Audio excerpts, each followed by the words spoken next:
আসসালামু আলাইকুম ওরহমতুল্লাহি ওবারাকাতুহু। এমফিল পিএইচডি গবেষণা করার জন্য কি যোগ্যতা লাগবে, এই প্রক্রিয়াটা কি?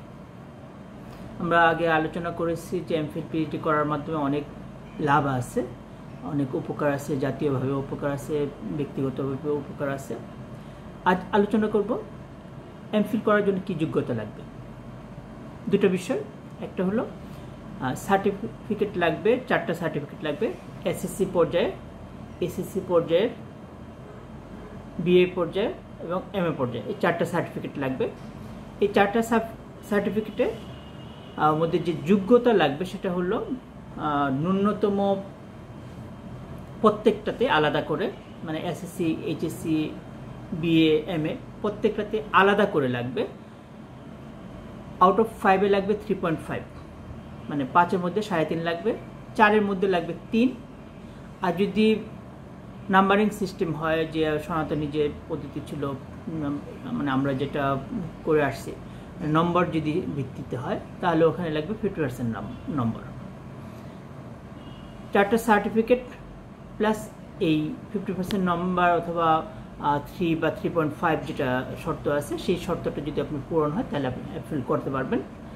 এমফিলের জন্য আমাদের সাধারণত বছরে একবার সার্কুলার দেওয়া হয় ঢাকা বিশ্ববিদ্যালয়ে।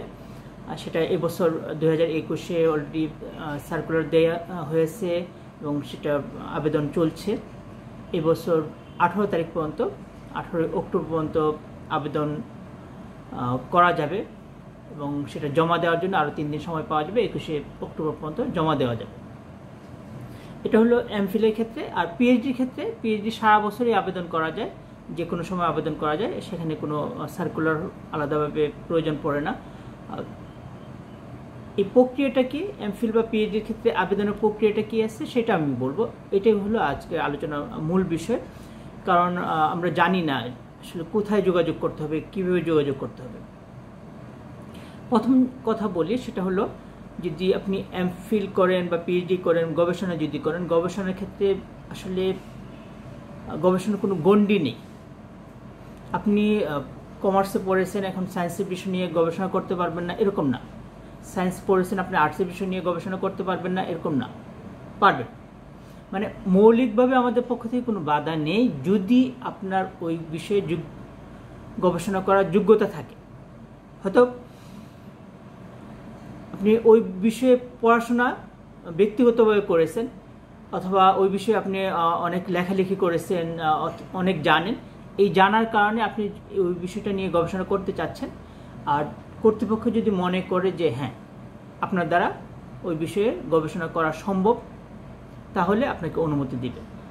আপনি কোন সাবজেক্টে পড়েছেন, কোন বিষয় থেকে পড়ে আসছেন, সেটা তারা দেখে, কিন্তু সেটাই চূড়ান্ত না।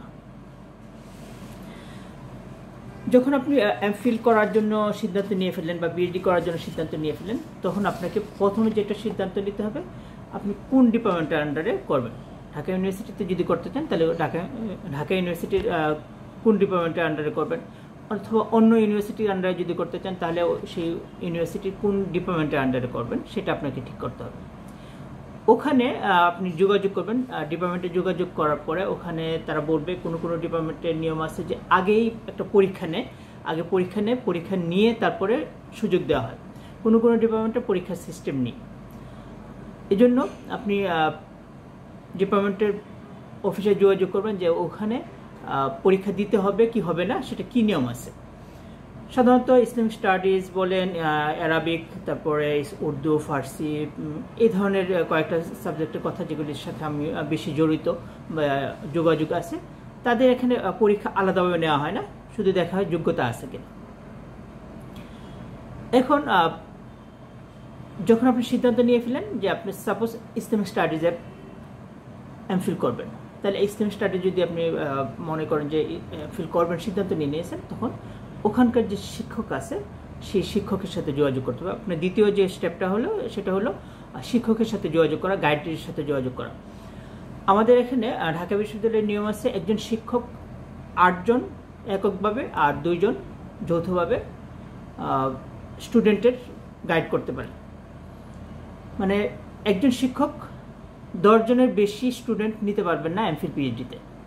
সেই হিসেবে দেখা যায় যে অনেক সময় টিচাররা চাইলেও আপনাকে নিতে পারবেন এরকম না, কারণ ওনার সিট ফিল আপ থাকার কারণে উনি হয়তো আপনাকে নিতে অস্বীকার করবেন বা পারবেন না।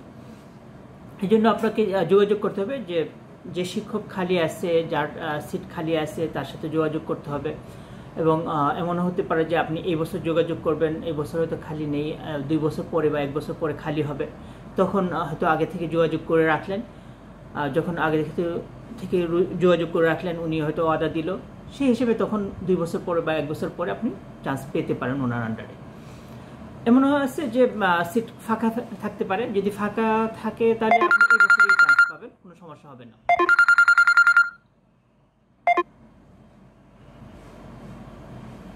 এরপরে যে বিষয়টা আছে সেটা হলো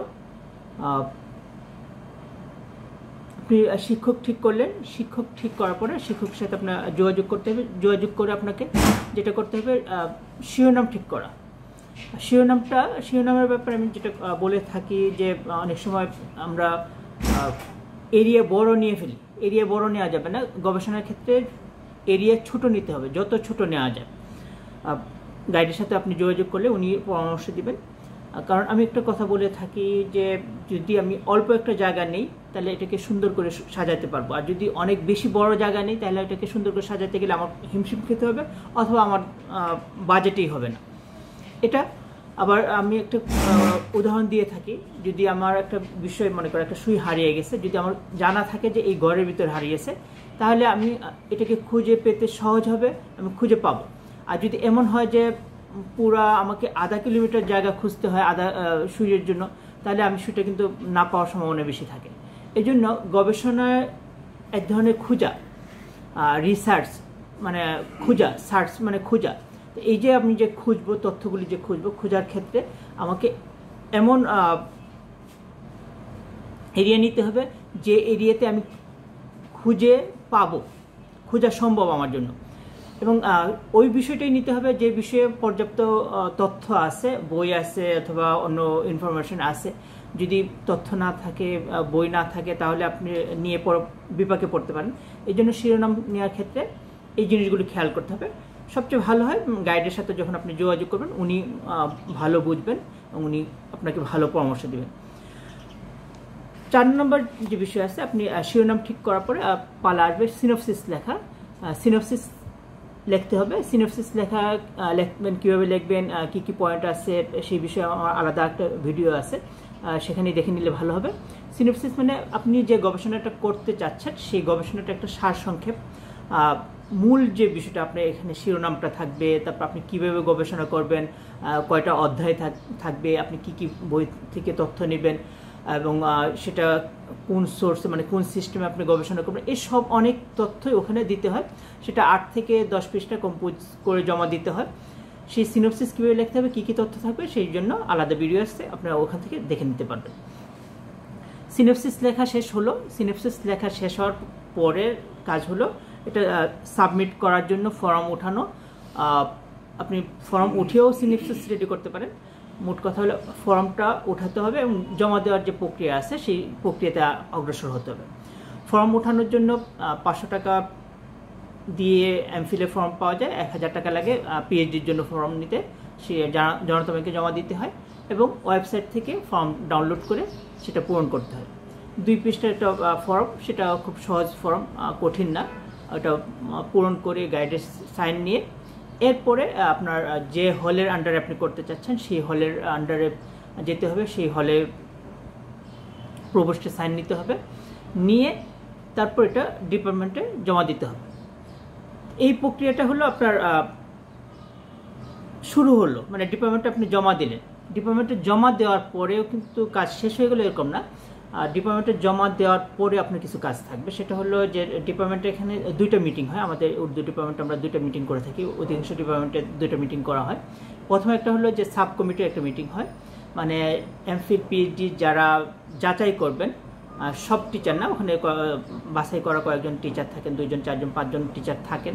ওনারা দেখেন যে আপনি যে সিনপসিস দিয়েছেন সেটা ঠিক আছে কিনা, আপনি যে শিরোনামটা দিয়েছেন সেটা ঠিক আছে কিনা, এই বিষয়ে আরও গবেষণা হয়ে গেছে কিনা, এই সমস্ত বিষয়গুলো ওনারা যাচাই করেন। এটা সাব কমিটি যাচাই করার পরে ওটা দিবে একাডেমিক কমিটির কাছে। একাডেমিক কমিটিতে আবার উপস্থাপন করা হবে। উপস্থাপন করার পরে ওখানে সব টিচাররা থাকেন, ওনারা দেখবেন যে এই বিষয়ে এই শিরোনামে গবেষণা হতে পারে কিনা।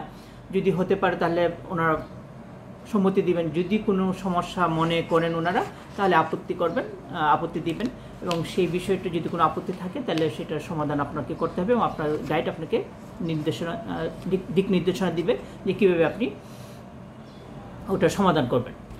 এই দুইটা স্টেপের পরে তৃতীয় যে স্টেপটা আছে সেটা ডিন অফিসে যায়। ডিন অফিসে ওখানে আবার দুইটা মিটিং হয়, একটা হলো সাব কমিটির মিটিং আর একটা হলো যে ফ্যাকাল্টি মিটিং। সাব কমিটির মিটিংয়ে ওখানে ওনারা বিশেষজ্ঞ যারা আছেন তারা দেখেন যে আপনার সিনপসিস ঠিক আছে কিনা, শিরোনাম ঠিক আছে কিনা, এবং এটার সাথে যে আপনি তথ্য দিয়েছেন, আপনার যে যোগ্যতা দিয়েছেন সব ঠিক আছে কিনা। এই সবগুলো যদি ঠিক থাকে তাহলে ওনারা সম্মতি দিবেন, তখন এটা ফ্যাকাল্টি মিটিংয়ে উঠবে। ফ্যাকাল্টি মিটিংয়ে ওখানেও আবার পর্যাপ্ত আলোচনা করা হয় যে আপনার শিরোনামটা ঠিক আছে কিনা, এবং আনুষঙ্গিক সব কিছু আলোচনা করার পরে ওখানে প্রফেসররা থাকেন এবং ডিপার্টমেন্টের চেয়ারম্যানরা থাকেন, ডিন থাকেন এটার প্রধান। ওখানে যদি পাস হয়ে যায় মোটামুটি আশা করা যায় যে হ্যাঁ হয়ে গেল। তারপরেও আবার আমাদের একটা পঞ্চম পর্যায়ে বোর্ড অফ অ্যাডভান্স স্টাডিজ ওখানে ওঠানো হয়।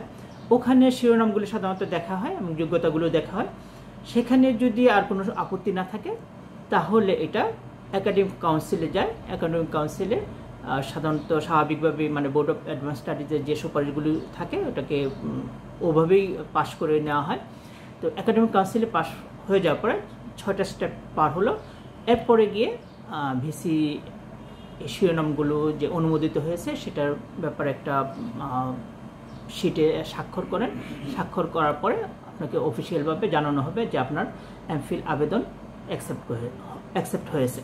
যখন আপনার এমফিল আবেদন অ্যাকসেপ্ট হওয়ার পরে তারা চিঠি দেবে, এবং চিঠি দেওয়ার পরে বলবে যে আপনাকে 1 মাসের মধ্যে ভর্তি হওয়ার জন্য ওখানে মোটামুটি এখন বর্তমানে 11-12 হাজার টাকার মতো লাগে। আর হলগুলিতে আবেদন করার সময় 500 বা 1000, 2000 পর্যন্ত টাকা নিতে পারে। ডিপার্টমেন্টেও 1000, 2000 টাকা নিতে পারে। 16, 17, 18 হাজার টাকার মধ্যে আপনার মোটামুটি ভর্তির কাজ যেটা আছে সেটা কমপ্লিট হয়ে যাবে। এরপরে আপনি এমফিল শুরু করলেন। সাধারণত 1 বছরের কোর্স থাকে। ওখানে 200 নম্বরের একটা পরীক্ষা দিতে হয়, 200 নম্বরের 100-200 নম্বরের পরীক্ষা দিতে হয় লিখিত, এবং 100 নম্বর থাকে মৌখিক পরীক্ষা। এই লিখিত এবং মৌখিক পরীক্ষাটা প্রথম বর্ষে পাশ করতে হয়। পাশ করার পরে গিয়ে দ্বিতীয় বর্ষে এসে আপনাকে থিসিস লেখার জন্য অফার করা হবে। দ্বিতীয় বর্ষে আপনি থিসিস লিখবেন। এমফিল থিসিস লেখার জন্য 1 বছর সময় দেওয়া হয়। পিএইচডি থিসিস লেখার জন্য 3 বছর সময় দেওয়া হয়। এই হলো স্বাভাবিক একটা নিয়ম এমফিল পিএইচডি কীভাবে করবেন। তারপরেও আপনি যখন ফিল্ডে নামবেন, পথে নামবেন, যখন আপনি কাজ করবেন তখন দেখবেন যে অনেক বিষয়গুলো আপনার চোখের সামনে আসতেছে, তখন ওগুলি কীভাবে মোকাবেলা করতে হয় সেগুলি আপনি অনেকের সাথে পরামর্শ করে সমাধান করতে পারবেন। আমরা মৌলিকভাবে যে কথাটা বললাম যে এখন এই বছর 2021 কেউ যদি এমফিল আবেদন করতে চান তাহলে 18 অক্টোবর এ পর্যন্ত সুযোগ আছে। এর মধ্যে আমরা যেন আবেদন করে ফেলি, আর 21 অক্টোবরের মধ্যে এটা সাবমিট করতে হবে। 18 অক্টোবরের মধ্যে ফর্ম নিতে হবে, 21 অক্টোবরের মধ্যে সাবমিট করতে হবে। আর পিএইচডির জন্য যে কোনো সময় আবেদন করা যায়, এবং যোগ্যতা কি সেটা আমরা বলে দিয়েছি। আশা করি বিষয়গুলো বুঝতে পেরেছেন। যদি আপনার উপকার হয়, আমাদের উপকার হয়, তাহলে এই কথাগুলো সার্থক হবে। আসসালামু আলাইকুম ওয়া রাহমাতুল্লাহি ওয়া বারাকাতুহু।